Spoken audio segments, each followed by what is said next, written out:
Ndali was a quiet, kind woman who lived in Kumasi and worked as a schoolteacher. She had spent her whole life taking care of others, especially her younger siblings. Her parents passed away when she was still young, so she stepped up.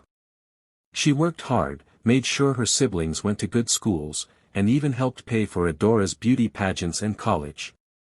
Everyone praised Adora for her looks and charm, while Ndali stayed in the background, unnoticed. As the years passed, Adora became the shining star of the family, and Ndali remained single, focused on her work and her students. By the time she turned 40, the whispers had started. Family members began to mock her quietly. They would smile at her face but laugh behind her back. "She's just a dry tree," some aunties would say, shaking their heads. Even Adora joined in, teasing her in front of others and calling her, the Holy One, who was still waiting for an angel to marry. Ndali smiled through it all, but the words hurt. At every wedding, every gathering, she sat alone while others danced, and the feeling of being forgotten slowly grew inside her. No one saw her sacrifices. No one remembered how much she had given up. In their eyes, she was just the unmarried one. But deep down, something was beginning to change. She didn't know it yet, but her story was about to turn, in a way no one ever expected. The wedding hall was full of color, music, and happy noise. Laughter floated through the air as guests in bright clothes danced and took pictures. It was their cousin's big day, and everyone was excited, especially Adora, who always loved being seen. She walked around in a glittering dress, greeting guests like she was the bride herself. Her loud voice and bright smile were everywhere. Ndali came in quietly, as usual. She wore a calm smile and a simple dress. She didn't like crowds or showing off. She just wanted to celebrate her cousin and support her family. But Adora had other plans. When it was time for guests to sit down, Adora walked over to Ndali, holding her hand like she was being kind. Then she led her to a lonely table in the far back corner of the hall. Everyone else sat close to the dance floor or the buffet, but this seat was far, almost hidden. Some guests turned to look. Before Ndali could sit down, Adora raised her voice so that people around could hear her clearly and said with a laugh, "This seat is for the ones still waiting on miracles, if they exist." People laughed. Some looked at Ndali and quickly looked away. Others just shook their heads or smiled awkwardly. But no one said anything. Ndali sat down slowly, her smile still on her face, but inside, something hurt. She had heard many jokes about being unmarried before. At family events, aunties whispered. Friends made small jokes. Even strangers asked, "Why are you still single?" But this was different. This was her own sister, the one she had raised, loved, and protected, embarrassing her in front of everyone. Adora was shining in the spotlight, and Ndali had been pushed into the shadows. She looked down at her plate, pretending to enjoy the food. The music played. People danced. Flashing lights from phones and cameras filled the room. But for Ndali, it all became quiet. She could still hear Adora's voice, laughing and joking at her expense. That laugh stayed in her ears like an echo. But as she sat there alone, something inside her changed. It wasn't anger. It wasn't sadness. It was a deep, strong decision. A quiet voice inside her said, "Enough. Enough of being treated like she was less. Enough of hiding her pain. Enough of letting others speak for her." She had been patient all her life. She had loved, given, and waited. But now, it was time to stop waiting and start living. That moment at the wedding table, though painful, opened her eyes. She realized she was no less than anyone else in that hall. She had strength.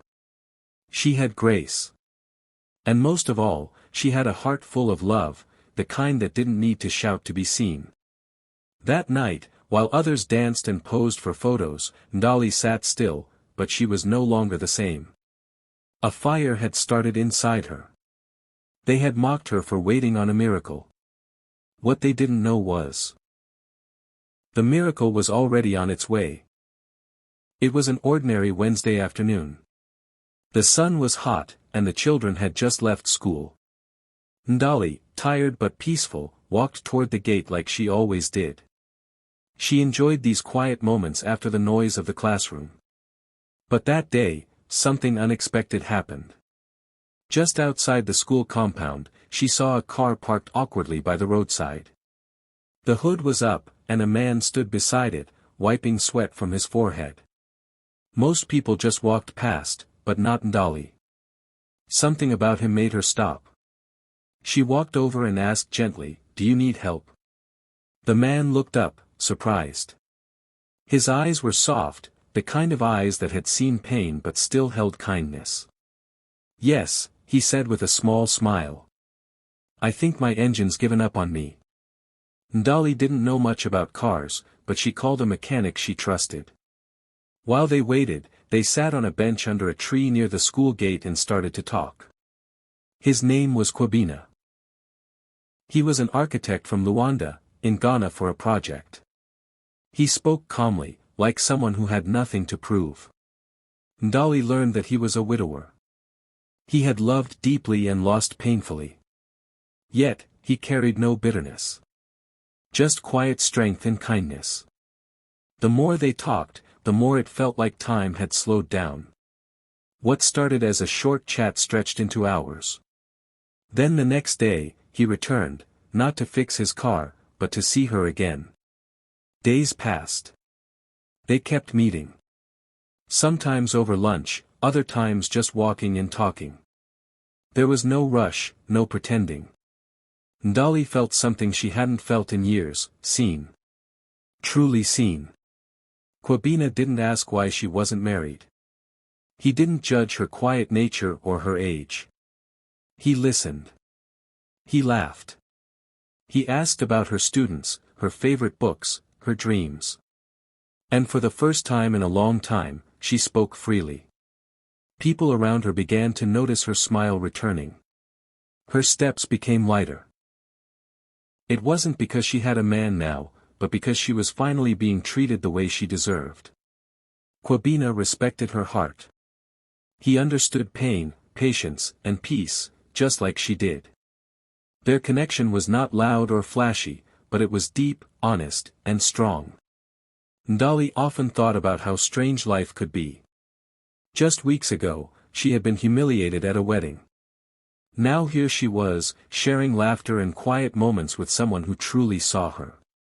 She didn't know where this would lead, but she no longer felt like a dry tree. She felt alive. And for the first time, love didn't feel like a far dream, it felt real, like something growing slowly in her hands. She didn't tell anyone. Not yet. This was hers. Something beautiful. Something new. And maybe, just maybe, the miracle everyone said would never come, had arrived, not loudly, but gently, in the form of a stranger with soft eyes and a strong soul. The day Kwabena proposed was quiet and simple, just like their love. They were sitting on a small wooden bench outside a garden cafe, watching the sun slowly set behind the trees. He didn't get down on one knee or make a big scene. He just looked at her with those calm eyes and said, "Ndali, I know we met by chance, but I don't think it was a mistake. I want to build a life with you. Will you marry me?" Ndali didn't speak right away. Her heart was full, her hands slightly shaking. She looked at him, this man who had brought peace into her life without asking her to change. A tear rolled down her cheek, and she nodded gently. "Yes," she whispered. But then she added something quietly, something that surprised even him. "Let's not tell anyone. Not yet. Let my life be the surprise they never expected." Kwabena didn't question it. He simply held her hand and said, "Whatever you want." So, while the world continued talking and gossiping, some saying she was too old for love, others laughing that she would never marry, Ndali began planning her wedding in silence. No Facebook updates. No loud announcements. No shopping sprees in town. She didn't want to give anyone the chance to ruin her joy with sarcasm or fake smiles. She bought her gown in a quiet shop, away from familiar eyes. It was a stunning hand-woven Kent dress, full of deep colors and stories, just like her life. She picked her wedding date secretly, chose the church carefully, and invited only those who had truly loved her, not judged her. Every night, she would sit in her small bedroom, making lists and writing details in her worn-out notebook. She planned flowers, music, food, all without a single soul knowing. It wasn't easy, but it gave her peace. This wedding wasn't for the world. It was for her healing. For her heart. Sometimes, she would look in the mirror and smile at the reflection that used to feel invisible. She remembered all the times they laughed at her, the times they made her feel like love was something that only belonged to the young, the loud, or the lucky. And yet here she was, chosen, loved, seen. Not because she begged for it, but because she had waited with grace. While others posted pictures to show off their rings, she held hers close to her heart. While others rushed to impress the world, she prepared her day like a quiet song, full of meaning, not noise. She knew the day would come when everything would change. When those who mocked her would be silenced, not by her anger, but by her joy. And so, she waited, calmly, with a glow on her face and a secret in her heart. Because sometimes, the best stories are the ones that grow in silence and bloom when no one is watching. It was a bright and beautiful Sunday morning. The sun was shining gently, and the sound of church bells filled the air. In town, people started whispering, thinking they knew exactly what was happening. It must be Adora's engagement, they said. After all, she had always been the one who loved attention, the one who bragged about suitors, outfits, and big plans. Her photos were everywhere, always posing, always announcing something. So when the bells rang that morning, everyone believed this was just another show for Adora. Guests rushed to the church, dressed in their best clothes, phones ready to capture pictures and videos. They filled the pews quickly, laughing and chatting, excited for another big, flashy moment. Adora herself hadn't said anything, but that only made the surprise feel bigger. People waited, whispering about the ring, the groom, the dress she would wear. But then the doors opened. And it wasn't Adora. It was Ndali. Gasps filled the room. The whispers stopped. Heads turned. Mouths fell open. There she stood, calm, glowing, and breathtaking. She wore a rich Kent gown, handwoven in deep golds, reds, and blues. It flowed around her like royalty. Her makeup was soft, her smile peaceful, and her eyes full of quiet confidence. And beside her, holding her arm proudly, stood Kwabena, tall, dignified, and graceful. His presence alone demanded respect, but it was the love in his eyes as he looked at Ndali that made hearts melt. Everyone was frozen. Even Adora, sitting in the front row with her phone in hand, looked like she had seen a ghost. The aunties who had once called Ndali a dry tree suddenly had nothing to say. Friends who had laughed behind her back now sat in silence. The same people who never saw her worth were now watching her walk down the aisle like a queen. Ndali didn't look left or right. She didn't gloat, didn't smirk, didn't try to prove a point. She simply walked forward, step by step, with grace and power. Her heart was full. Not of revenge, but of peace.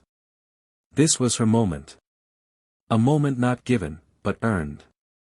A moment built from years of quiet sacrifice, patience, and silent tears. And now, here she was, not begging to be noticed, but impossible to ignore. The music played softly as she walked down the aisle. Cameras flashed, but even those who had come just to gossip now found themselves holding back tears.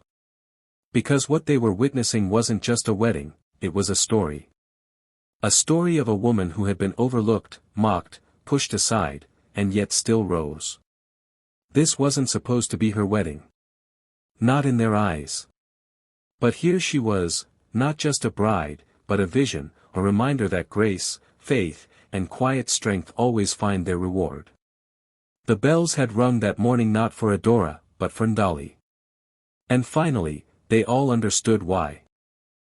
As Ndali walked slowly down the church aisle, holding Kwabina's arm, every step she took felt like a soft but powerful echo through the hearts of the people watching. The room was completely silent except for the soft music playing in the background and the quiet clicks of phone cameras. But no one was clicking out of habit now, they were capturing something unforgettable. Adora sat frozen in the front row, her mouth slightly open.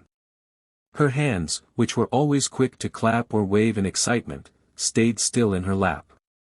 She had expected 100 things to happen that morning, but not this. She had always believed she was the shining star, the one who would walk down the aisle first, in the finest dress, to the loudest applause.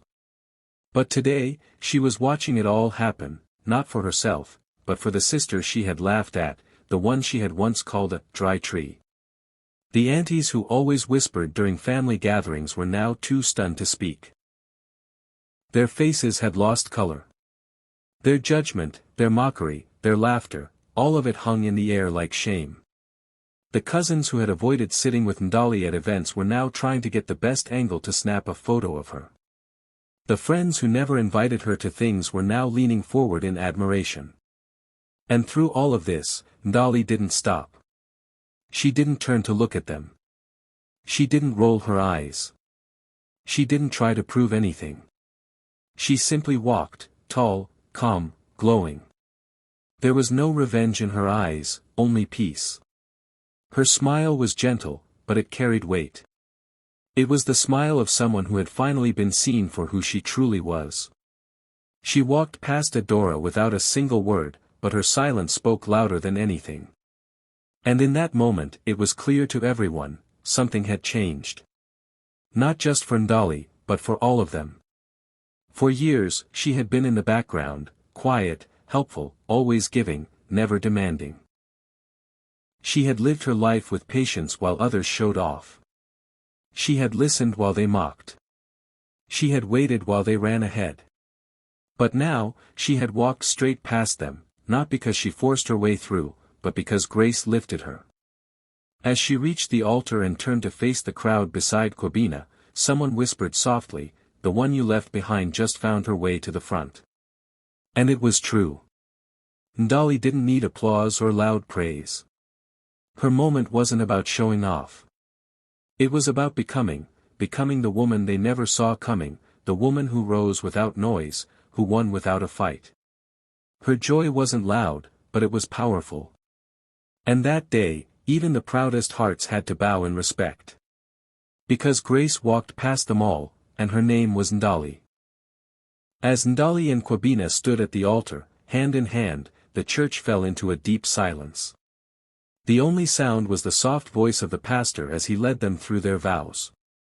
Everyone watched, but this time, not with judgment or doubt, with awe. The woman they once overlooked, the woman they mocked at every gathering, was now the center of the most beautiful love story anyone had seen. She was calm, graceful, glowing. And Kwabina looked at her like she was the only woman in the world. The same aunties who used to whisper cruel things were now wiping away tears. Uncles who once told jokes at her expense nodded with quiet respect. Even the neighbors who used to say, "She's already 40, who will marry her," were too moved to speak. Something had changed. Not just around Ndali, but inside people's hearts. They saw her differently now. Not as the unmarried teacher with no future, but as a woman of deep strength, dignity, and true beauty. Adora sat quietly in the front row. For the first time, she wasn't the center of attention. She couldn't even lift her head. The sister she had always looked down on had become the woman everyone admired. And in that moment, she realized, she had never truly known her own sister's worth. Word of the wedding spread across town. But it wasn't just about the dress or the groom. It was about the story, the woman they left behind, who rose with grace.